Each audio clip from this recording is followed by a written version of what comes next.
Airman Cave Archives! Knowing and doing are two different things.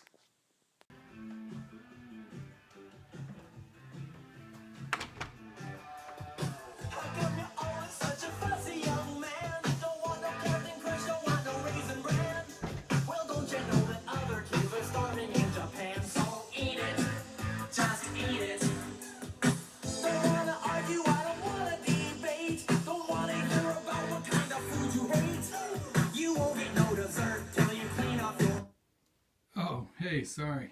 Feeling a little invisible tonight. Yeah, give me a second and we'll get that squared away. Abracadabra. Well, welcome back. All right, so tonight I thought we'd mix it up and go on a little bit of a exploration of a lunchbox. So, what's in the box? Let me get a little bit closer. I think this is what we're going to do.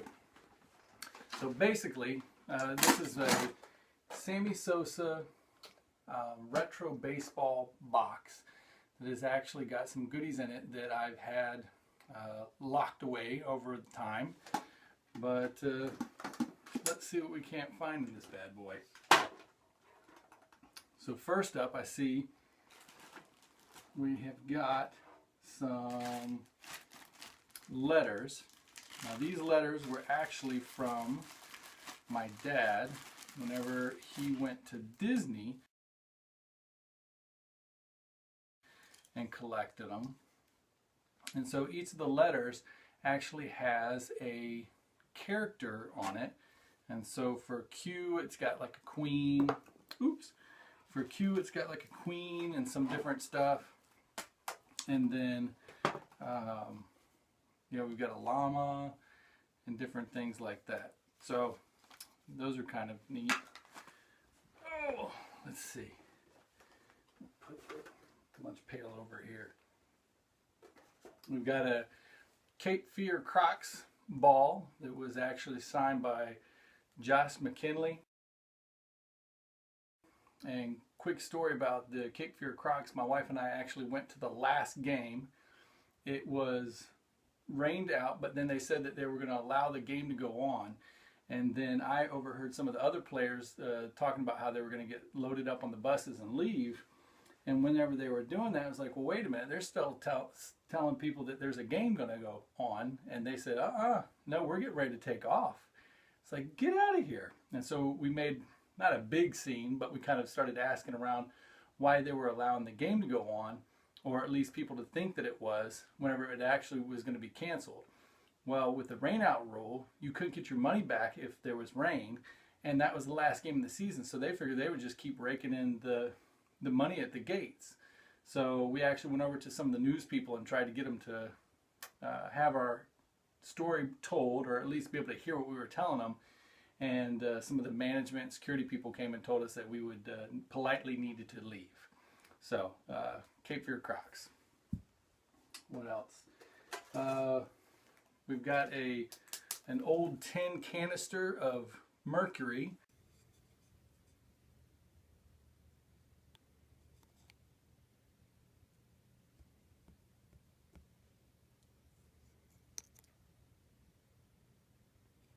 Which, I don't know.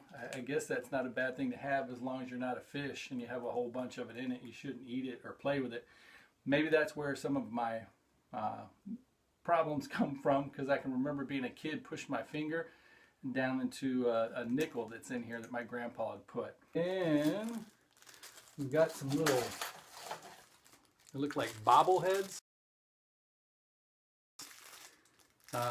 Probably got these out of like cereal packs, where you would have a box of cereal and probably get one player where they talk about what team they're from and all that good stuff. I see I got an A-Rod and a Jeff Bagwell and a Bernie Williams. That's probably one of the ones I was looking for because I'm a Yankees fan.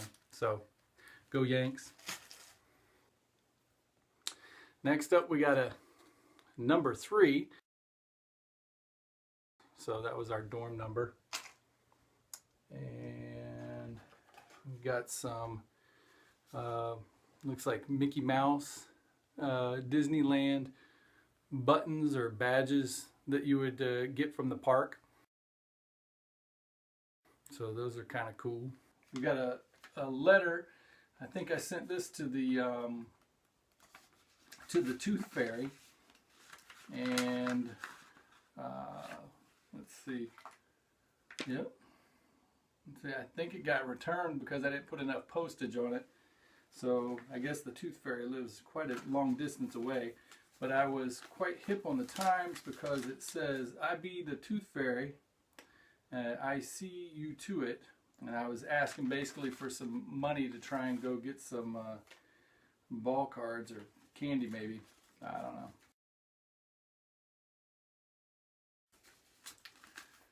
And we got an empty container for Carolina Hurricanes puck. And that's actually up on the bookshelf. You'll see that again at some point whenever I go over the bookshelf. Got some tapes, and these are some original recordings that my dad had done, some music or whatever that he had wanted me to take a look at and maybe lay down some vocals for. So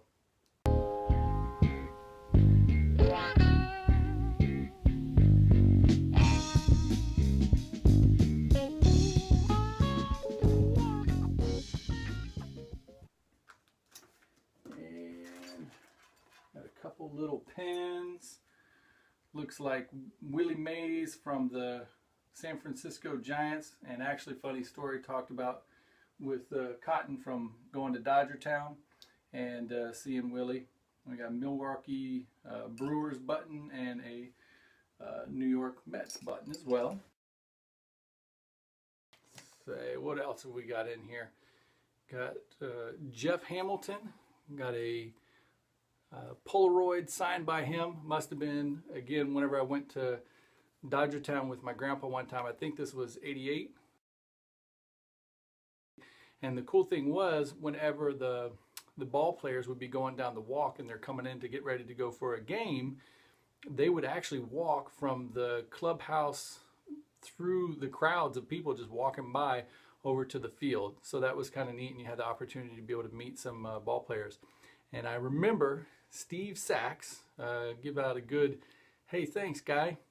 And I got it. Whenever sports fans, you know, sometimes they're really popular and it becomes a hassle to deal with fans. But I was 12 years old. I remember seeing Steve Sachs, and I was like, "Oh, you know, Mr. Sachs, would you mind?" No. And he kind of gave me the quick brush off. So I ended up with Jeff Hamilton, and I really don't remember much of what he had done during his career, but it was just kind of cool that he stopped and actually signed the Polaroid. Then we've got the Yankees championship from 1998, whenever they beat the San Diego Padres for the World Series. So that was kind of cool to be able to get that. And limited edition, I think I ordered it off of like QVC. And one of my buddies, Spence Patton, thanks brother, appreciate it. He actually was in Hawaii for some of the Pro Bowl games, and he knew that I was a big Raiders fan, and so he actually took a picture of John Gruden and then took it back the next day or so and had it signed for me. So appreciate that, man. I'm still keeping it. Let's see what else we got in here. Up and down to the very bottom, we'll put old Sammy Sosa lunchbox up. I didn't notice any cork in this lunchbox though. Sorry, Sammy. But in this last little bag, we got some goodies. There is, oh man, the Rest in Peace Superman. This is from issue number 75 back in the day. I think it was 92, 93. Whenever Doomsday came and killed Superman. That was a pretty cool run. And then it's got all the different little badges from whenever there were 4 different Supermen that took over the mantle. You had Cyborg, Man of Steel, the Kid, and the Kryptonian. So I guess these were something that the comic book shops handed out for folks to be able to commemorate it. And of course I didn't bend them because you know you can never use those things. You got to save them so that your kids can appreciate it later on, hopefully. And some cool Garbage Pail Kids. I remember saving up my money whenever we lived in Franklin, North Carolina, and we'd come down off the mountain into town, and I think we would go to the Kmart, and I would save my pennies and stuff like that and go and buy packs of them so that I could get Windy Winston or Bruised Lee or some Toothless, maybe even a little bit of, what's a good one? Scalped Ralph. So that's a keeper. I appreciate you taking the time, and now that you know what's in the box, go do something with what's in your box. And I'll see you next time. Thanks for stopping by, guys. Airman Cave Archives! Knowing and doing are two different things.